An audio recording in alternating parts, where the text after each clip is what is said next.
2025 is coming to an end, so I'm going to give you my wish list of whiskeys that I wish I would have picked up, but failed to get. Are you ready? Let's go.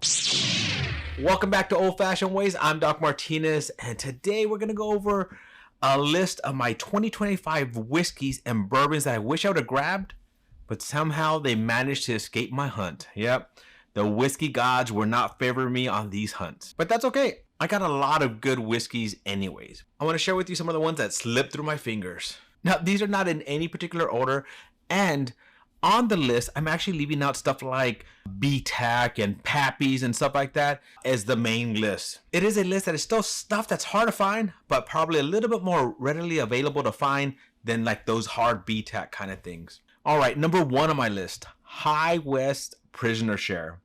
Now, there's been a few where I've been on some lives where it's a possibility of you winning one. Didn't get to win one there. I've not seen it on a shelf anywhere near me or anywhere that I've traveled. So I've not even seen it as some of those places that have the museum kind of prices, right? I haven't seen that anywhere there. But it's one that interests me. It's finished in a wine, and there's a lot of neatness that comes out of that sometimes. You get those, those grape notes, those berry notes, the nice sweetness that comes through there. One of the things that's also interesting about this one is the price. It's kind of pricey for what it is, because if you go find Prisoner Share wine, it's not that expensive. I think it's like $40 a bottle. But I think when you go find this one, I want to say it's like $180 to $200 a bottle. But it's still something that interests me that I at least want to try once to see if it's worth having on my shelves. All right. Next on my list, this is one that, man, it sold out so fast, I didn't even have a chance to blink, right? So this is Frey Ranch Second Harvest. Now, this is one I really, really want to try because I managed to get right here the Harvest, the first one, which is the 10-year anniversary, and it's one of my favorite pours of 2025. Now, I've seen a few reviews for the Second Harvest, and they're saying that, and some people that's compared to this one, and they're saying that's even better. So I can't believe that. Of course, this is, a Nancy Frey blend, and she did an amazing job. And I just love this one. So I was really hoping to get my hands on the Second Harvest just to get to try it. I'm still hopeful. I'm still hunting. There was one on auction and it slipped through my fingers, unfortunately. I was bidding on something else that I was paying a lot more money for, so I couldn't keep bidding on that one, and I just haven't seen it again. So I'm hoping still that somewhere out there I'll be able to grab one sometime soon. Next on my list, Bardstown Cathedral. Yep. Bardstown Cathedral. It's those little 375 special series that they have. It looks something like this. It's a little 375, special series. It's the Distiller Reserve series. Now, I got the Hokkaido, which is the one in Mizurana Oak. Look how much of it I drank. I've shared some of it. It is an amazing pour. I really do like this pour, and probably would be one of my top 2025 picks as well. But that Cathedral, I didn't manage to get that one. I didn't even, when it came out, it went and it was gone so fast, it wasn't even hopeful for me. But there's a lot to it. There's a reason I want to do it. Now, so they used the oak that they cut down to build the Notre Dame Cathedral, to rebuild it. And the Notre Dame Cathedral has a lot of meaning to me. Like, there's a special place in my heart. The first time I ever got to travel through Europe, I did walk through it. I climbed the tower, and it was amazing. The second time I ever went there, I had just gotten married. My wife was with me.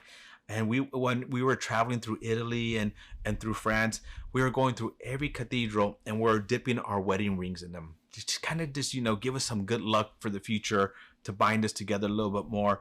And so that cathedral, that, something that's Notre Dame Cathedral, we did it there. And I just wish I would have grabbed a bottle of it. It just would have been very special. I hear it's a great pour, but it's more than just that pour. It's one of those things I want to get to share with my wife. Let's kind of go back and reminisce about the time that we were there, newlyweds, and dipping our rings in that holy water to bless ourselves and our future. So, yeah, I hope, I'm still hopeful. It's just, man, the secondary on that is $500, and $500 for a little ball like this, I don't know. I think I might have to just, suck it up one day and do it, and only because how much it would mean to me to try that.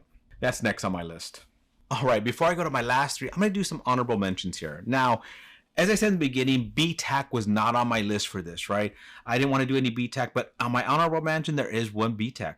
The BTAC is GTS, George T. Stagg. Now, I love George T. Stagg pours. It's always one that I really go hunt every year so I can have a bottle of the GTS for that year. And then this year they did it something they haven't done in a while. Now, a lot of people are saying it's the first time. It's not. They've had hazmat versions of GTS before, but they hadn't done one in many, many, many years. So people are hunting this one like crazy. It's a hazmat, and that's cool. I like hazmats, and I'm excited, and I really want to try it. So, but I just didn't manage to get one. My next honorable mention is Still Austin. Yeah, you think I get most of the Still Austins, right? There are a few bottles that are released every year, and it's under Order of Nancy. Now, it's something when you go to Still Austin's webpage, you can click on it and try to join it, but it's been full for, I've been on that list for probably 2, 3, 4 years. Never had an opportunity to join. And every year they do a few releases that you can only get if you're a part of that club.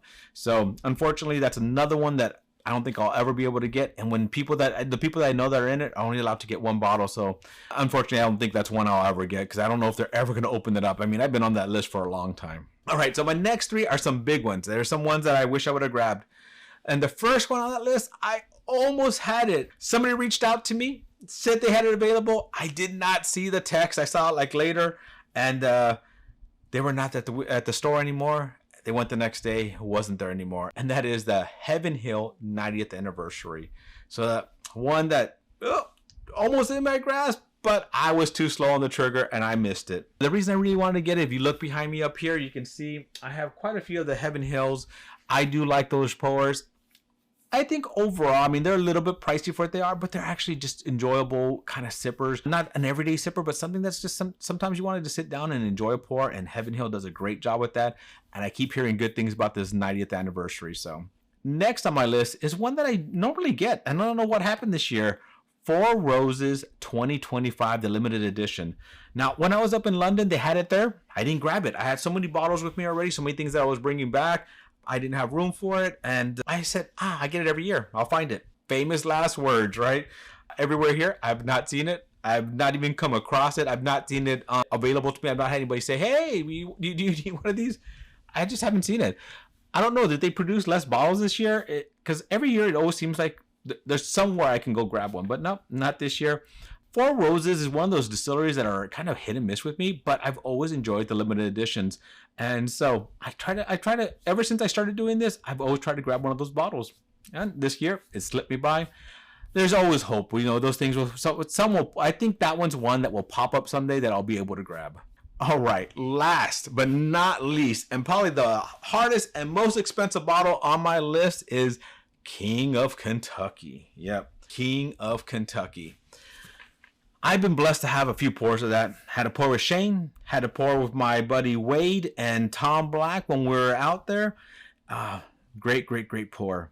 The funny story about that is my first year bourbon hunting, I get into this, I was online and it had popped up on one of those notifications that it was available. And I clicked on it. I never heard of King of Kentucky. I didn't know what it was. And I clicked on it and I opened it up and it was available and I could have added it to the cart, but it was $500. $500. And you're probably looking at me like, that's nothing for King of Kentucky, right? This is the beginning of my journey. I hadn't paid more than probably $100 for any bottle. And I said, no, I just can't do that. I can't spend $500 on a bottle. I can't even fathom that. At that time, I was just like, that'd be crazy to spend that much money on one bottle. And so I just didn't think anything of it. Later, I kind of went back and looked and it was already sold out. And I was like, oh, sure, it wasn't meant to be. Little did I know, if I would have grabbed that bottle, I would have had one. $500 is an amazing price for it because it's like $1,500 in secondary. And so, well, hey, you live and you learn. At that time, I just didn't know and it wasn't meant to be. But I'm hoping one day I'll be able to grab a King of Kentucky. It's just not yet. Well, my friends, that is a list of the 2025 whiskeys on my wish list that I did not manage to grab. So in the comments below, I want to know, what were you hunting that you didn't find? I would love to see your list and see if there's something on there that I should be hunting as well. I love to see everybody's list and see what they're looking for, see what I've been able to grab, what I haven't been able to grab, what I didn't even think about. Like, oh, I haven't heard of that one. Maybe it's something I need to add to a list to be hunting. So, well, there you go. So what do you think of my list? I know there's some really high ones in there that, probably won't grab anytime soon, but it is a wish list. So I do hope one day to grab one. Well, my friends, thank you for joining me on another journey down my whiskey rabbit hole. To our next journey, my friends, cheers.